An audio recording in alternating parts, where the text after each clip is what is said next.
नमस्कार दोस्तों, B Ed first year paper first का यह फोर्थ वीडियो है।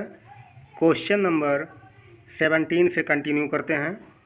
क्वेश्चन नंबर 17 है, पाठचर्या की आवश्यकता एवं महत्व बताइए। पाठचर्या की आवश्यकता एवं महत्व निम्नलिखित हैं। नंबर 1, शिक्षक के लिए आवश्यकता एवं महत्व। पाठचर्या से शिक्षक को अपने शिक्षण से स्वरूप के निर्धारण, शिक्षण के संचालन तथा छात्रों की उपलब्धि को जानने एवं समझने का अवसर मिलता है।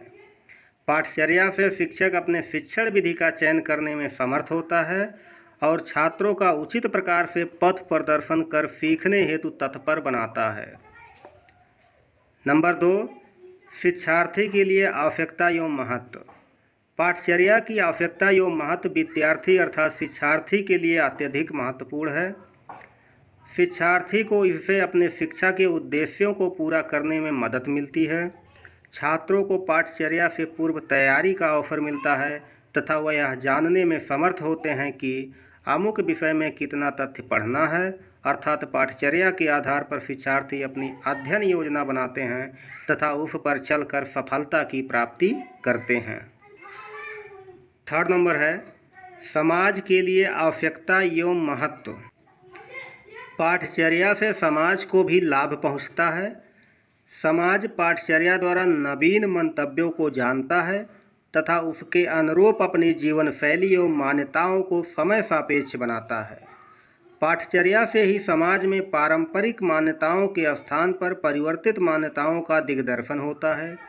कारण यह है कि विद्यालयीय जीवन में पाठचर्या में निहित नवीन मान्यताओं, तथ्यों को सीखने के बाद जब बालक विद्यालयीय जीवन से निकलकर सामाजिक जीवन में पदार्पण करता है तो वह समाज को कुछ नवीनता युक्त मंतव्य देता है। जब इसका व्यापक स्तर पर प्रचार प्रसार हो जाता है तो वह नवीन आयाम, तथ्य, विचार, मान्यता, मूल्य, आदर्श समाज का अभिन्न अंग बन जाता है। इस प्रकार पाठचर्या समाज के लिए भी उपयोगी है।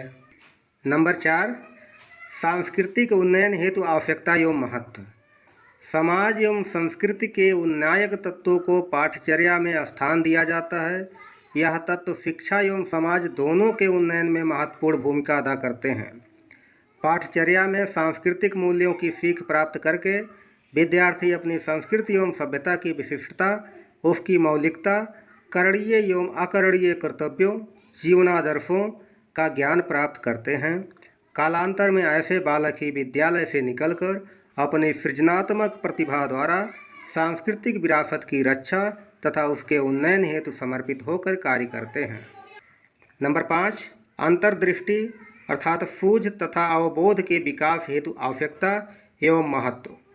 विद्यालय में बालक विविध विषयों का जब अध्ययन करता है तब विविध पथ सहगामी क्रियाओं में हिस्सा लेता है तथा अध्ययन के द्वारा पाठचर्या से तरह तरह के अनुभव अर्जित करता है तो इससे उसकी अंतर्दृष्टि अर्थात सूझ प्रखर बनती है और उसमें अवबोध अर्थात समझदारी का प्रकटन होता है। नंबर 6, शिक्षा की समान संरचना एवं समानता की स्थापना। पाठचर्या की सुनिश्चितता से संपूर्ण राष्ट्र में एक समान शैक्षिक संरचना बनाने तथा सभी के लिए समानता युक्त शैक्षिक व्यवस्था को अंजाम देने में मदद मिलती है। क्वेश्चन नंबर 18, समाजीकरण की प्रक्रिया में शिक्षा की भूमिका को स्पष्ट कीजिए। समाजीकरण की प्रक्रिया में शिक्षा की भूमिका। बालक के समाजीकरण की प्रक्रिया में शिक्षा का महत्वपूर्ण स्थान होता है। अतः समाजीकरण की प्रक्रिया को तीव्र गति प्रदान करने के लिए शिक्षक को निम्नलिखित बातें ध्यान में रखनी चाहिए। नंबर 1, अभिभावक शिक्षक सहयोग। समाजीकरण की प्रक्रिया को तीव्र गति प्रदान करने के लिए शिक्षक का सर्वप्रथम कार्य यह है कि वह बालक के माता पिता से संपर्क स्थापित करके उसकी रुचियों तथा मनोवृत्तियों के विषय में ज्ञान प्राप्त करें एवं उन्हीं के अनुसार उसे विकसित होने के अवसर प्रदान करें। नंबर 2, संस्कृति का हस्तांतरण। कुछ परंपराएं, रीति रिवाज, मान्यताएं, विश्वास तथा दृष्टिकोण होते हैं जिन्हें संस्कृति की संज्ञा दी जाती है। शिक्षक का कर्तव्य है कि बालक को भारतीय संस्कृति का ज्ञान दें जिसमें उसका उचित समाजीकरण हो सके। नंबर 3, सामाजिक आदर्श। शिक्षक को चाहिए कि वह कक्षा तथा खेल के मैदानों एवं सांस्कृतिक और साहित्यिक क्रियाओं में बालक के सामने सामाजिक आदर्शों को प्रस्तुत करे ताकि इन आदर्शों का अनुकरण करके बालक का समाजीकरण शनैः शनैः अर्थात धीरे धीरे हो सके। नंबर 4, स्कूल की परंपराएं। स्कूल की परंपराओं का बालक के समाजीकरण पर गहरा प्रभाव पड़ता है, अतः शिक्षक को चाहिए कि वह बालक में स्कूल की परंपराओं में विश्वास उत्पन्न करे तथा उसे उन्हीं के अनुसार कार्य करने के लिए प्रोत्साहित करे। नंबर 5, सामूहिक कार्य को प्रोत्साहन। शिक्षक को चाहिए कि वह स्कूल में विभिन्न सामाजिक योजनाओं के द्वारा बालकों को सामूहिक क्रियाओं में सक्रिय रूप से भाग लेने के अवसर प्रदान करे। इन क्रियाओं में भाग लेने से उसका समाजीकरण स्वतः ही हो जाएगा। नंबर 6, अंतर सांस्कृतिक भावना का विकास। स्कूल में विभिन्न परिवारों के बालक शिक्षा प्राप्त करने आते हैं। इन विभिन्न परिवारों से आए हुए बालकों की संस्कृतियां भी अलग अलग होती हैं।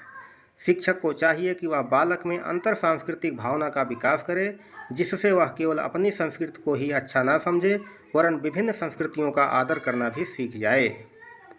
नंबर 7, स्वस्थ प्रतियोगिता की भावना। बालक के समाजीकरण में प्रतियोगिता का महत्वपूर्ण स्थान होता है। इसके लिए बालक के समाजीकरण के लिए स्वस्थ प्रतियोगिता का होना आवश्यक है, अतः शिक्षक को बालक में स्वस्थ प्रतियोगिता की भावना विकसित करनी चाहिए। नंबर 8, स्वस्थ मानवीय संबंध। बालक के समाजीकरण में स्वस्थ मानवीय संबंधों का गहरा प्रभाव पड़ता है, अतः शिक्षक को चाहिए कि वह दूसरे बालकों, शिक्षकों तथा स्कूल के प्रधानाचार्य के साथ स्वस्थ मानवीय संबंध स्थापित करे। इन स्वस्थ मानवीय संबंधों के स्थापित हो जाने से स्कूल का समस्त वातावरण सामाजिक बन जाएगा। ऐसे स्वस्थ सामाजिक वातावरण में रहते हुए बालक का समाजीकरण होना निश्चित है। क्वेश्चन नंबर 19, दर्शन व शिक्षा के संबंध को बताइए, अथवा दर्शन और शिक्षा एक ही ईश्वर के दो पहलू हैं, संक्षेप में वर्णन कीजिए। दर्शन व शिक्षा का संबंध। दर्शन व शिक्षा के संबंध को अनेक विद्वानों ने अपने अपने ढंग से समझाया है। दर्शन की 3 शाखाओं तत्व मीमांसा, ज्ञान मीमांसा व मूल मीमांसा का शिक्षा से घनिष्ठ संबंध है। अब दर्शन की इन तीनों शाखाओं को एक एक करके देखते हैं। नंबर 1, तत्व मीमांसा व शिक्षा। तत्व मीमांसा का विषय क्षेत्र संपूर्ण ब्रह्मांड है। इसके अंतर्गत आत्मा, परमात्मा, विज्ञान, जगत, मनुष्य इत्यादि का अध्ययन किया जाता है। सत्य अथवा यथार्थ के ज्ञान का ही दूसरा नाम तत्व ज्ञान है। शिक्षा का उद्देश्य भी वास्तविकता अथवा यथार्थ का ज्ञान कराना होता है। तत्व ज्ञान ही व्यक्ति को जीवन की वास्तविकता से परिचित कराता है। बात करते हैं ज्ञान मीमांसा व शिक्षा की। दर्शन के विषय क्षेत्र ज्ञान शास्त्र के अंतर्गत ज्ञान से संबंधित पक्षों एवं समस्याओं का अध्ययन किया जाता है। शिक्षा में ज्ञान मीमांसा का विशेष उपयोग होता है। पाठ्यक्रम का निर्माण करना व उसमें किस ज्ञान को सम्मिलित करना है एवं ज्ञान के तत्वों को किस क्रम में व्यवस्थित करना है, इन समस्याओं को ज्ञान मीमांसा द्वारा हल करने में सहायता मिलती है। शिक्षण विधियों एवं प्रविधियों के चयन करने में भी ज्ञान मीमांसा द्वारा सहायता मिलती है। अब बात करते हैं, तीसरा है मूल मीमांसा व शिक्षा। दर्शन में जीवन के प्रति दृष्टिकोण को मूल्य कहा जाता है। मूल्यों को मानव जीवन का चरम लक्ष्य, मोक्ष या मुक्ति मानते हैं। मूल्यों के विकास में शिक्षा प्रक्रिया का विशेष महत्व होता है। प्रमुख 4 मूल्य हैं: नैतिक मूल्य, सौंदर्यानुभूति मूल्य, सामाजिक मूल्य तथा धार्मिक मूल्य। शिक्षा की प्रक्रिया में तर्क मीमांसा का विशेष महत्व है, क्योंकि शिक्षा ज्ञान प्राप्त करने का एक साधन है और उसका संचालन तार्किक चिंतन के द्वारा ही संभव होता है। इस प्रकार शिक्षा और दर्शन में घनिष्ठ संबंध है। दर्शन शिक्षा को प्रभावित करता है और शिक्षा दार्शनिक दृष्टिकोण पर नियंत्रण रखती है। विश्व के सभी महान दार्शनिक महान शिक्षा शास्त्री भी हुए हैं। रास के शब्दों में दर्शन और शिक्षा एक ही सिक्के के 2 पहलुओं के समान हैं, एक में दूसरा निहित है। दर्शन जीवन का विचारात्मक पक्ष है और शिक्षा क्रिया